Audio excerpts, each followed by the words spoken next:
Coach, first off, congrats on the milestone win. I want to start by asking about your sophomores. Did their play today reinforce just how important they can be to this team? Yeah, absolutely. I mean, it's you know, it's a game where uh, you try to take advantage of the talents that you have, and certainly Aubrey showed that today. You know what she can do and the different ways that she can help your team win. Um, I think she got more offensive rebounds than the rest of our team combined, I believe. Um, she just, she's a kid that works really, really hard, and there's some things that she's still learning, but the energy level that she brought today, especially, and how she, just impacted the game in so many ways. And Anna's, she's got to get better at certain things as well as, anyone else. But, she does give us another passer. She does give us another shooter. And may not have been the greatest decision in the world to change the starting lineup, So I think it helps Anna, maybe, coming off the bench like that. It settled her down a little bit, but I don't think it helps our team very much. So we'll have to rethink that. We'll see. But no, I was really proud of them, as well as the other guys that came off the bench today. I thought that group had a really good day. Well, for Paige, unlike last game where she looked tentative, in your words, didn't seem to look like that today. Is the next step for her to have that attack mindset in a string of games? Well, I think there's a little bit of a difference between being tentative and being stubborn and not very bright. So she's usually not tentative. I've never seen Paige be tentative, but I have seen her be stubborn and not very bright. And today she was less stubborn and less not bright. So for somebody like her, she should never pass up opportunities. And the more she takes advantage of those opportunities, the more she looks at the basket, the more she looks to score, the more opportunities she gets to make a play for somebody else. So today was, you scored 23 points on 10 shots. That's pretty good. Some guys need 22 shots to get 23 points. What do you think the difference was for Kristen Williams and Olivia Nelson-Ododa, and did the layoff have something to do with it? I don't know. I mean, everybody else had a layoff too. So I don't think you can chalk it up to the layoff. I just think they got to play better. Sometimes it's that simple. They got to play with more urgency, and they got to play better. Not that complicated. Sometimes, we try to read in, we try to look real deep into, sometimes it's pretty easy. You just got to be better. You just got to be better. Thanks, Coach. Mm-hmm. Rob, you want to go ahead? Sure. Geno, in a year where games, never mind wins, are not assured, and you get to know that, do these milestone wins take on a little bit different perspective for you?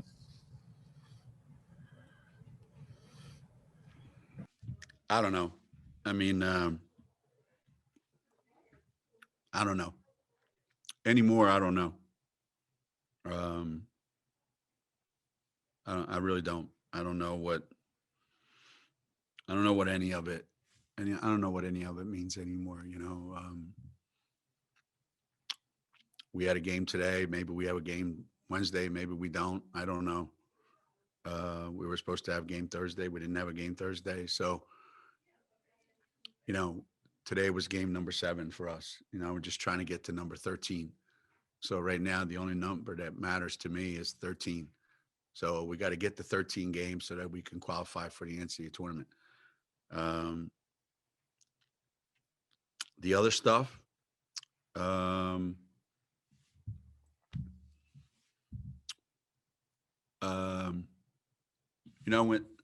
I would like to think that if you've done something for 37 years, whatever it is, that you're going to have some milestones. And if you're fortunate enough, you have some pretty important milestones. And if you are lucky enough to, to be surrounded by the people that I've been surrounded with, they're actually meaningful milestones. And I'm sure someday I'll be able to look back on all those and, appreciate it when it's all over. Dan Connolly. Geno, today was Avena's third or fourth game with double figure scoring. What have you seen from her as she's acclimated to the program and gotten more time with UConn? I thought she showed a real assertiveness today. I thought she was very aggressive in her approach. I thought there was she instigated a lot of stuff instead of waiting for it to happen. And I think she noticed that there were opportunities there if we would strike quickly. And he doesn't get to practice much. She's still not 100% with her knee. So some days she gets quite a bit of time on the floor. Some days she gets not so much time on the floor. And I think if we played more games, there would be more of a flow to how we would use her and what the minutes would be like and when. And so she's kind of learning all this on the fly.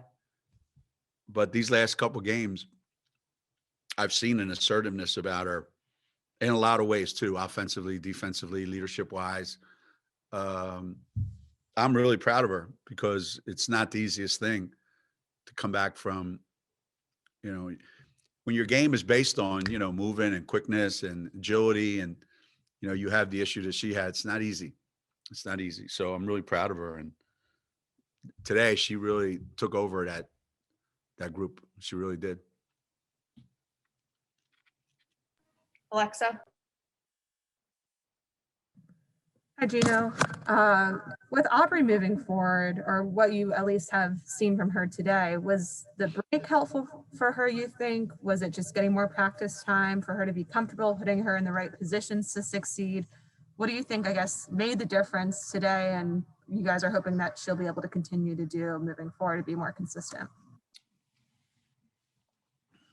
Well, as we go forward in this season, you're gonna come to realize, all of you, that when you ask me a question that involves what do I think, it's going to be like I'm going to say something that I think I'm going to make up because I have no idea what they're thinking. Zero. So if you ask me what's the difference between Aubrey today than Aubrey yesterday, I would tell you I have no idea. If you ask me, how will Aubrey be tomorrow relative to how she was today? I would have no idea. If I did tell you, I'd be lying.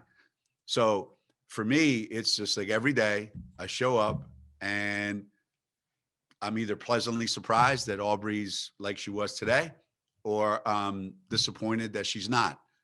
So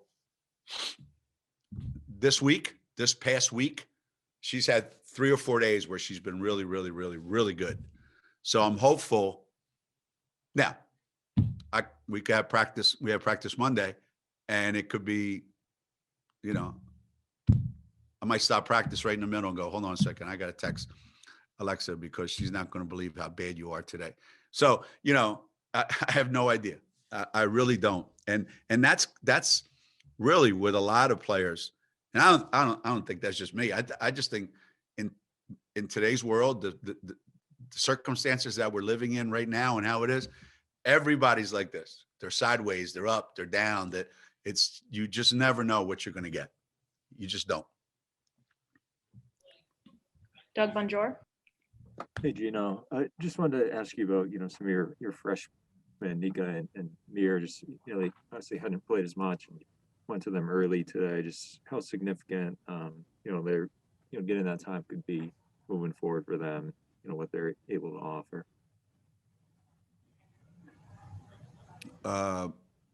Text Alexa, whatever she just wrote down to her question, write it down to your question. I go back to, I like to think, when I see what they're capable of doing, that they're able to build on that every single day. But them being them and freshmen being freshmen and this year being the way it is, again,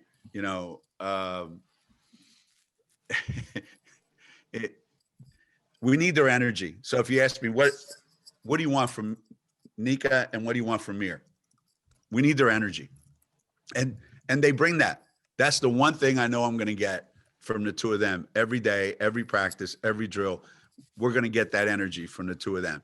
The other stuff, we may not, but I think the two of them, when they get in, hopefully they do the things that in practice, come out as energy players, just that. And for now, that's what we need. That's good. For now, that's good.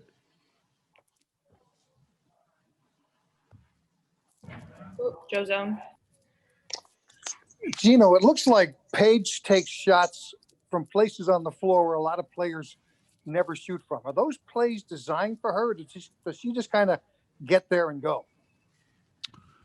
Well, first of all, she knows where she wants to go. And that's a big part of why she's, able to get those shots in the first place. She knows where she wants to go. And two, she knows how to get there. Like a lot of people know where they want to go, but they don't know how to get there.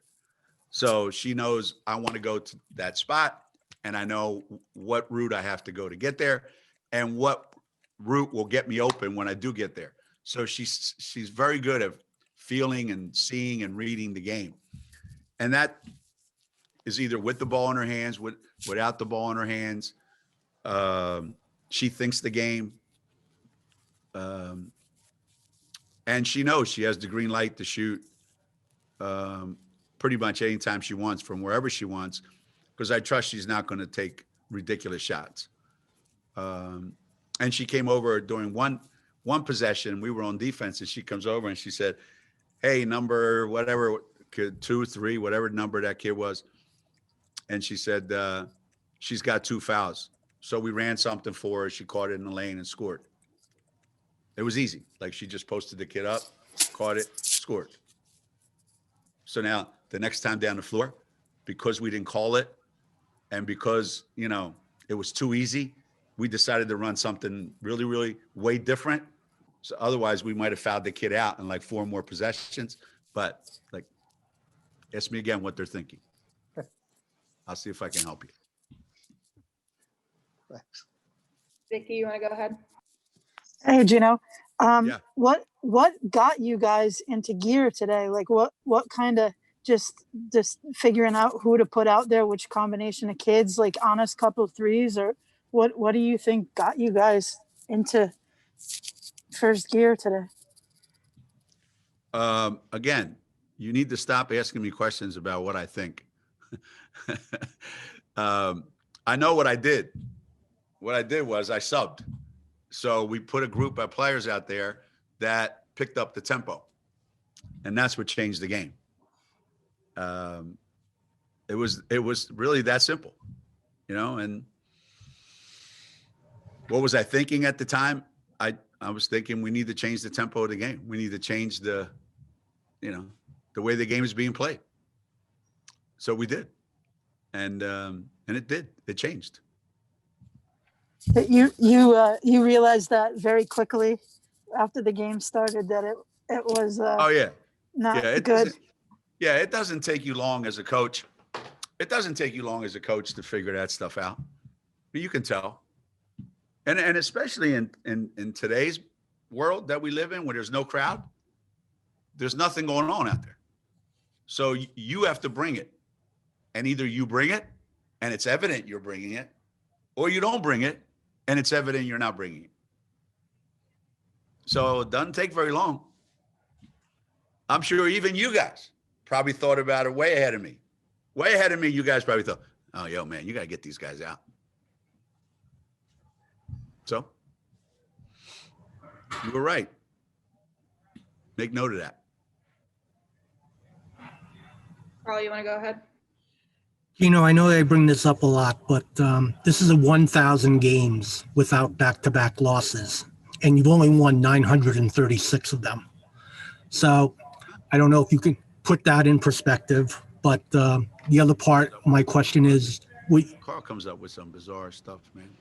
Go ahead, keep going, man. Well, 3 people have won 1,098 games. No one's gone 1,000 games without losing back-to-back games. So I'm impressed by that. The other part is, for my question is, being that it was Providence today for these milestones, did you ever reminisce at all about the great games you had your first decade here? And, Providence was one of the teams you were trying to catch when you came to the Big East. Yeah, it might have been you that asked me that question back in the day. Said, how will you know when you've reached a certain level in the Big East? I said, well, we want to beat Providence. I said, if we can beat Providence, hell, man, we're going to be really, really good.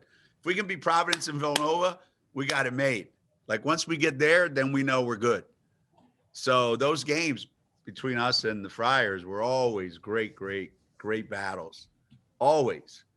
Bob Foley was there. He's doing a great job there. And, they had great players and great tradition. And, and the same with Villanova, and Harry, back in the day, those two teams were really, really hard to play against. And they were the 2 best teams in the Big East. So, if we could beat them, man, we're like, we got it. This is like dying and going to heaven. We beat Providence and we beat Villanova.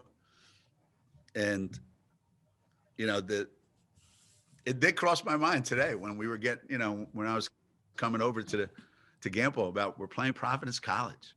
When was the last time we played Providence? Got to be a long time ago, right? Right? It's got to be a long time ago. 2013. Wow. So, who was coaching there then? Ooh. Was Jaber? it who? Jim Jaber? No. No, was it Susan Robinson? That sounds right. Don't tell me I stumped you. I'm telling you. So yeah, strange world today. I stumped you. How about World's the upside down. How about the 1,000 games without back-to-back losses and the consistency that has to come with it? I mean, I know you only lost 64 times in that, and so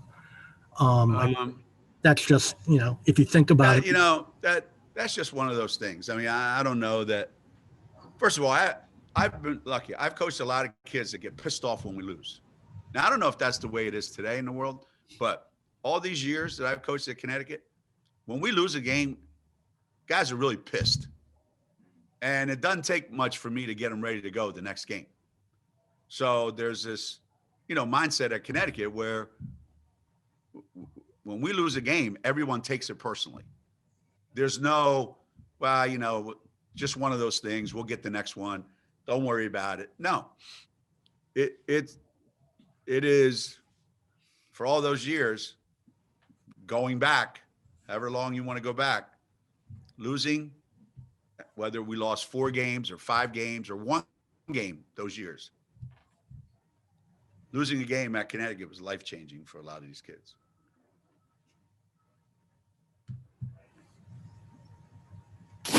We'll go back to Doug. I want to ask you, in the second half, a few of those timeouts, you left the huddle and I think you handed your clipboard to Autumn. Autumn? Autumn got a 4-0. So I never got a 4-0. So maybe the players know that and I thought they'd be more interested in listening to somebody that was smarter than them and smarter than me. Because what I was saying wasn't really registering. So I thought Autumn would be great. And, she was ready too. She sat down, started drawing stuff up. That's why I didn't go back. I thought, oh, I mean, she's from Louisiana. And, I mean, they understood half of what she was saying, but they got most of it.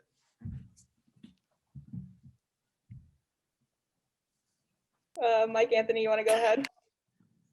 Hey, Geno, Hey. the early days and Hey, if you put on one of those things with that hat with horns on, I swear I saw you on TV the other night. you love it. I know it wasn't you though. You're smarter than that. No. Yeah, right. Yeah. Yeah, I didn't realize what you were actually referring to at first. So no, that was not me. It wasn't you. No, it wasn't you. Listen, thinking back to the early days, you've touched on a little bit of everything in this press conference. When did these press conferences start taking place for you in your program? Was it like in advance of the first Final Four run? When did like coverage as it is now start to be part of your everyday life or part of every game? Do you remember? I mean, I can't imagine those early days you were getting asked many questions after those. No, it had to be 1995, 94, 95, right around Yeah, there. it wasn't, okay. It wasn't before. No, it wasn't before that. Because I remember going to the Final Four, actually going down to the regionals in Philadelphia in 1991. And I remember we had to do these, NCAA, you had to do these. Yeah. And I thought, all right, well, I don't have to talk to like 15 people. I just got to do it one time. All right, here we go. They're going to ask me stuff and I'm going to tell them. And afterwards, I'm like, that wasn't that bad. Well, I mean, 30 some years later, like, take the knife out of my ears, but, and it probably, the very first one we ever did was probably 1991, but other than NCAA tournament, where you're forced to do it at the regionals, I don't remember ever doing any. Mm-hmm. Never. I don't remember doing any. No, certainly not after games like this, no. It was 95 that changed everything, not the first Final Four run. Yeah, no, it was 95. 95 changed everything. That became the springboard, really. Yeah, 95. 95 was a magical year, It really was.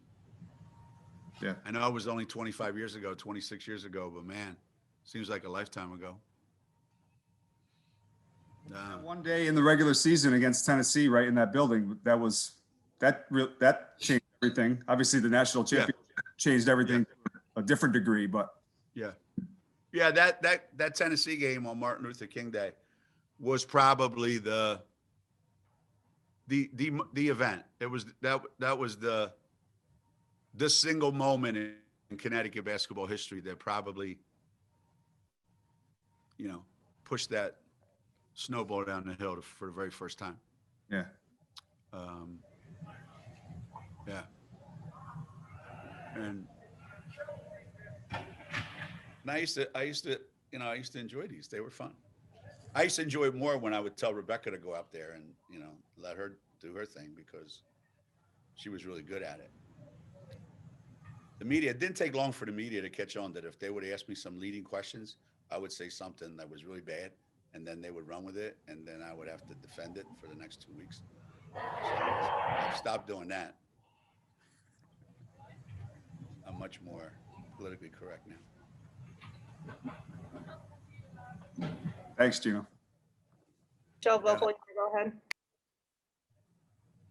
Yeah, Coach Auriemma, this is Michelle. Forgive me. I was just on Don's Zoom and Don Staley's and talking to Kelly Harper about this yesterday. And both of them talked about how, their players, when they make, if you will, statements like kneeling or whatever, they sometimes have to deal with fans, their own fans who may turn against them. I don't know that that is as much a case in Connecticut as it might be in South Carolina or Tennessee, but I'm sure you've had players and former players have to deal with fans who don't like them speaking out. What do you tell them? And that's even your older former players like a Sue or a Stewie who have spoken out so much. What do you tell them about, I guess having the courage of your convictions, if you will?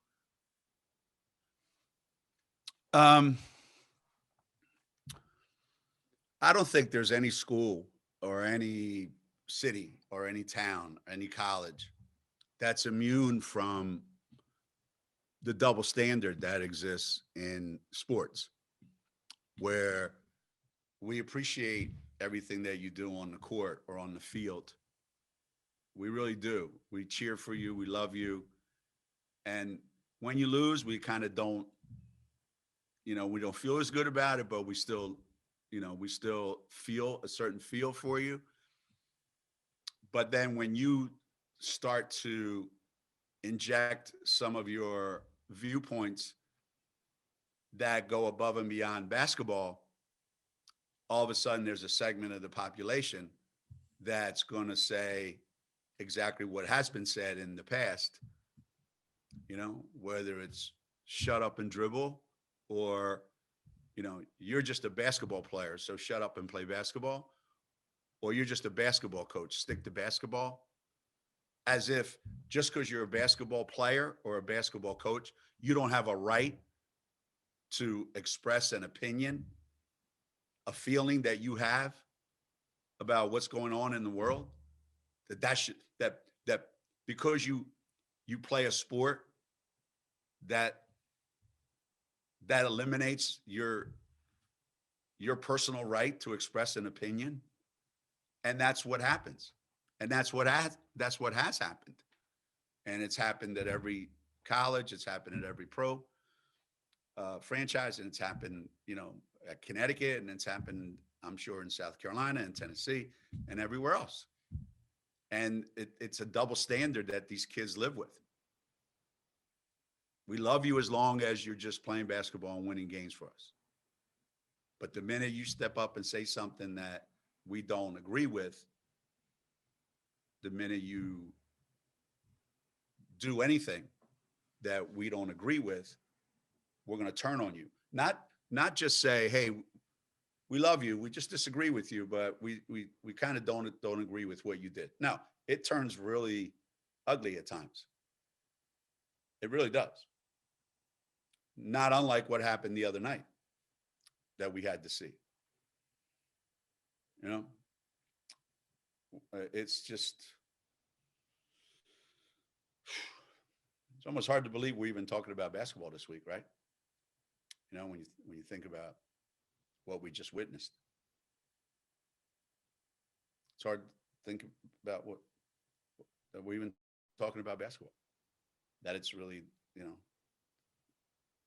people talk about, we really need sports because it brings the country together. It galvanizes people. It gives us something to, do during these tough times, these hard times. But does it really?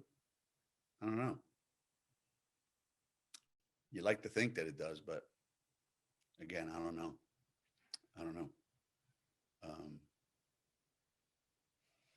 It's just, but when I read it, when I read some of the comments that people say, not just about our players, but any players. And it's not 90, maybe 98% of the people that follow your program are going to be with you through thick or thin. But they're not going to let you know that they're with you. They're just not against you. So, but that 2%, they're going to be loud and louder. So it just makes it look like, like what happened the other night, like they represent the entire country, which is mind-boggling, right? Mind-boggling.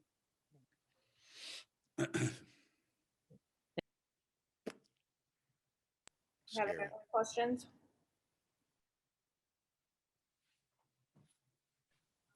Wait, we have one more for you. Coach, your hair looks really fluffy and fresh today. What kind of product did you use? What kind of product did I use? Yeah. I actually don't have any product, but I noticed that it was getting really dry. So I thought I would try to use some of your sweat, but I noticed you never sweat because you don't exert yourself defensively at all. So that's probably, it's a lot drier than you think. Be Oh honest man, with you. it looks good. I don't know. Looks good. Huh? It looks good. Well, why are you surprised? I was just wondering if I could get some of that product in my hair. That's all. When you get hair as nice as mine, you can have my product. Okay. Thanks, Coach. Okay.